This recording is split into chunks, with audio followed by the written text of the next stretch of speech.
I don't go into the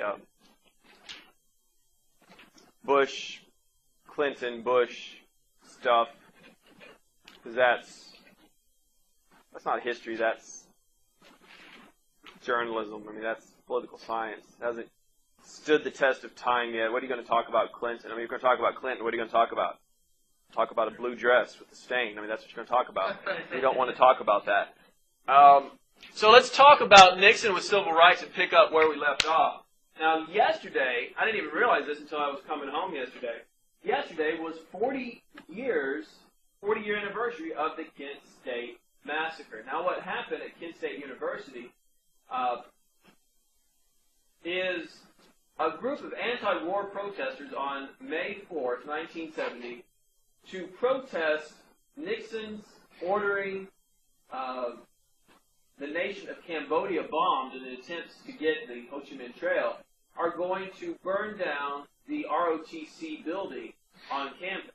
The National Guard is going to be dispatched, and they are going to end up shooting into a crowd of students and killing 4 of them, injuring 9 of them. Now, what's really interesting is that yesterday I was reading an article that talked about this incident, and because time has passed, the FBI has opened their files in regards to this, and this had always been portrayed as a spontaneous outbreak, just an uprising. But it's this new evidence that has come out, or the evidence that the FBI had been sitting on, kind of shows that it was an orchestrated event, that it was planned to instigate a riot.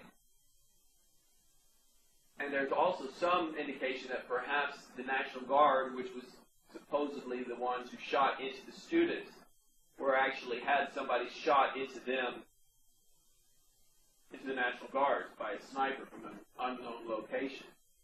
There were bullet holes found in trees behind the National Guard. Forensic study found them, so they weren't there beforehand, and interestingly enough. But this is going to be really one of the major events that really thrust the anti-war movement from Vietnam into the limelight. Now, in 1973, the Supreme Court is going to overturn all state laws in regards to a woman's right to end a pregnancy, Roe versus Wade. There today is no federal law in regards to abortions. It's all state laws. And Roe versus Wade is commonly looked on by people who are pro-life, that says this is an excellent example of the Supreme Court legislating from the bench. They're creating laws by dictating to the people what they want to happen, not what the people want. Also, during Nixon's administration, the Freedom of Information Act is going to be signed into law. This makes it difficult for the federal government to actually say you cannot have these records because it is classified. Because in order for the government to say you cannot have these records or to prevent someone from having records, they must first show how it is in the interest of national security to prevent someone from having them. As a result of the Yom Kippur War, a group of Arab nations that form an association known as OPEC, the Organization for Petroleum Exporting Countries, decides to hit the United States where it hurts, and that is in their pocketbooks with oil. Since World War II, our oil imports, what we are actually bringing in and what we depend on, has risen from 20% of our total oil consumption to, in 76, right around 64%. Okay? So, By them cutting us off of that amount of oil, it is going to limit the supply of oil and make oil be more expensive. Therefore, gas is going to jump from, ready, 35 cents a gallon to around 75 cents per gallon. Now, I know you're thinking blasphemy, but let's look at this. 35, that's doubling in price. Okay? That's basically what has happened just recently with us as well. Okay? It's doubled in price. You couple it with inflation, and there you go. There you have the differences in price.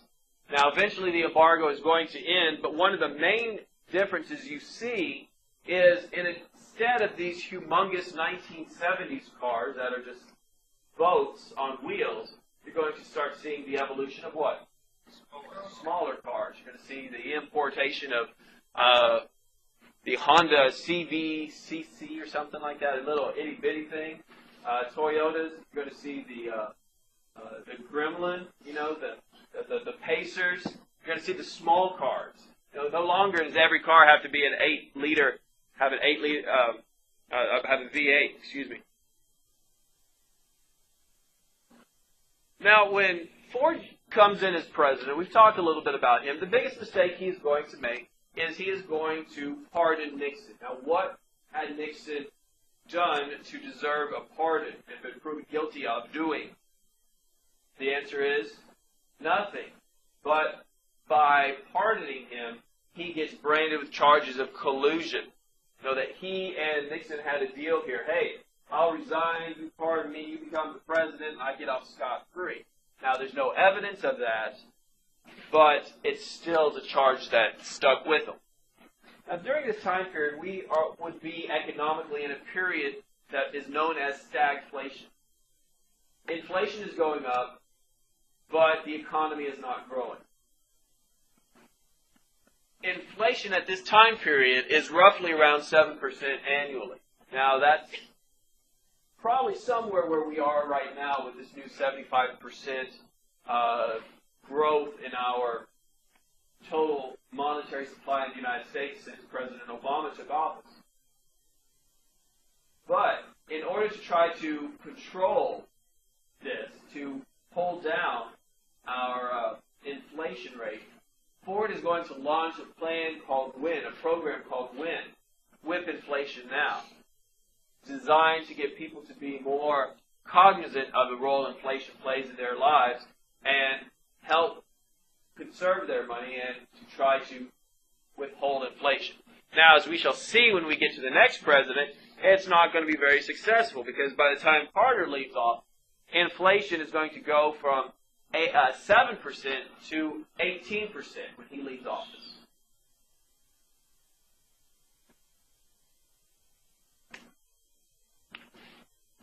Now, when Carter comes in, president, he's going to have a major civil rights victory when he chooses to be the United Nations ambassador for the United States, a young disciple of Martin Luther King Jr. named Andrew Young.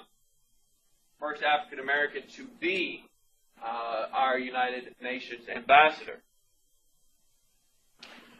He's also going to offer amnesty to all those individuals who dodged the draft during Vietnam, went to Canada, or like a previous president of the United States, went to Moscow and protested the United States' involvement in Vietnam at Red Square. Who was that? You know? Which president was it? Dodged the draft and went to Moscow instead. And Bush was not Bush. It was Clinton. Bush was in the National Guard.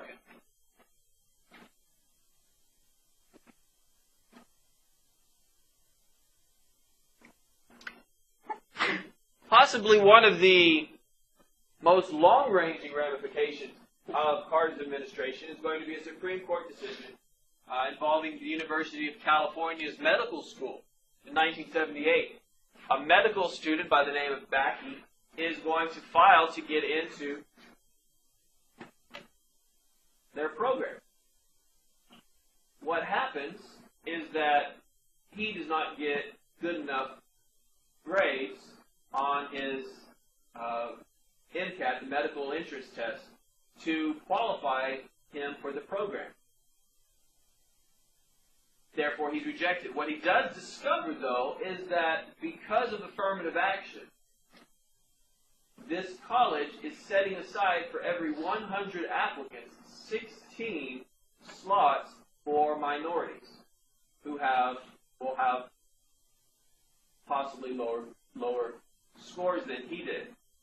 He discovers that this is the case for him and that he was rejected because his grades were better than a minority's, but that slot was saved for a minority. He is going to sue the University of California on the grounds of reverse discrimination, because the policy was affecting him, who had grades good enough and better than these minorities who were still allowed in. As a result, the Supreme Court is going to rule that affirmative action cannot set, or a college cannot set aside X number of seats and base admission only on the basis of race. It can use race as an issue when contemplating admission, but it cannot be the only factor.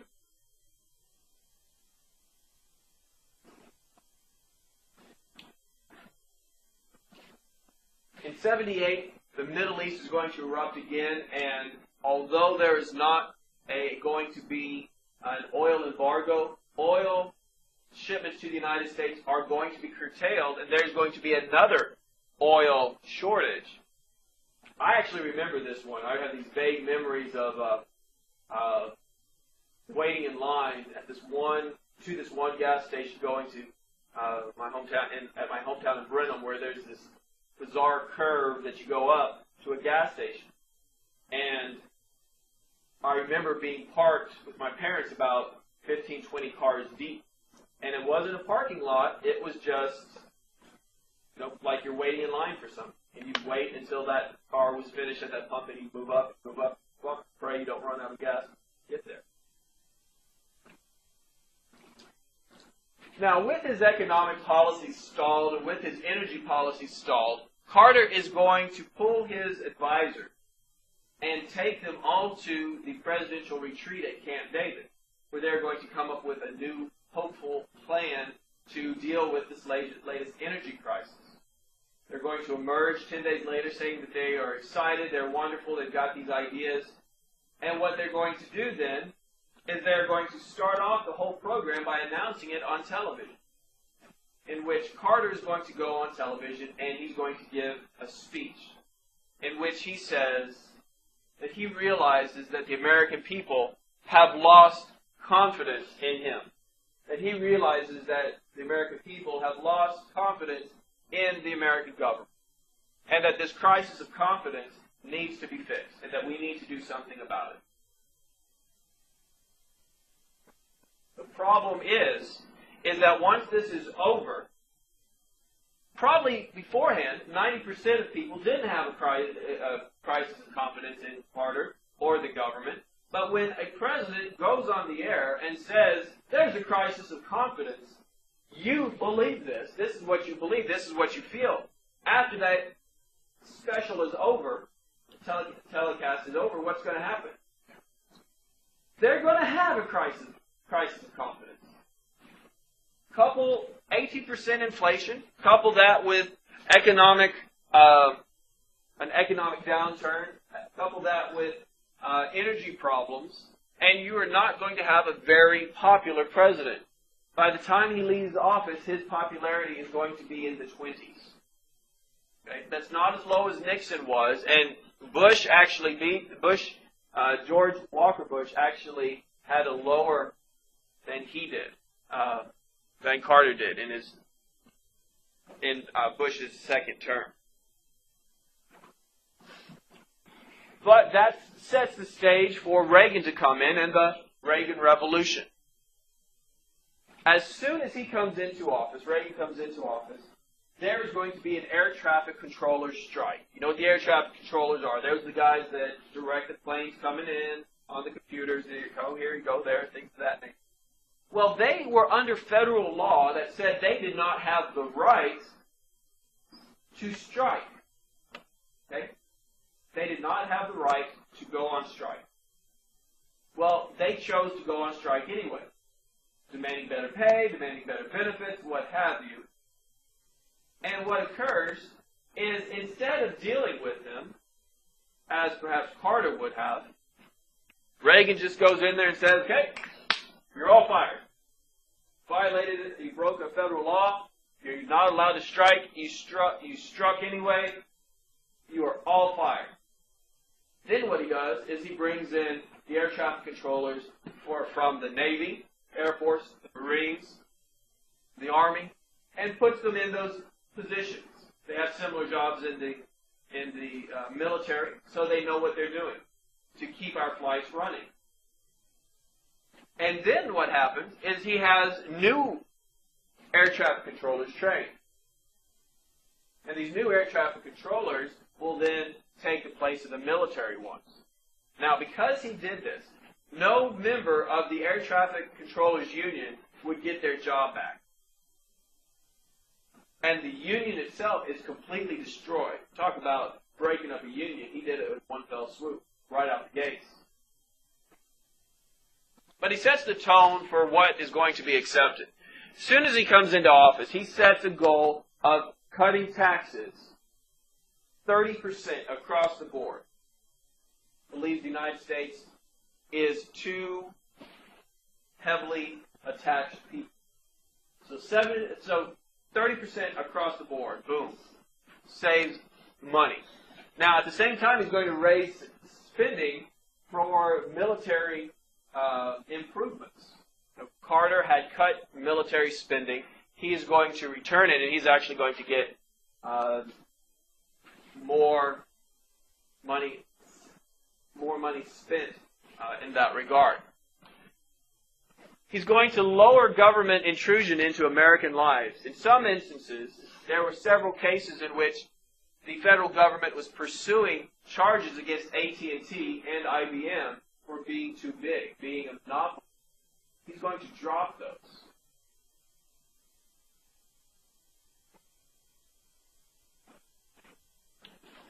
After he wins his monumental landslide in 1986, he's going to set his sights on lowering income tax again. And income tax rate, the Income Tax Act of 1986 is going to lower the top bracket from 50% down to 28%. 50% to 28%. 22% savings. And corporate taxes from 46 to 34%. Now, this sent a lot of people into hysterics because so much money was cut from income tax. If you're making $100 million a year and you were paying 50% of that as the top wage earner, the government was getting what? Getting $50 million a year. But if you cut that, and now you are taking home $78 million a year, you're going to have an additional $28 million that you can do what with? You can invest, save, spend on what? Whatever you want. You spend that money on whatever you want, and what's going to happen? No.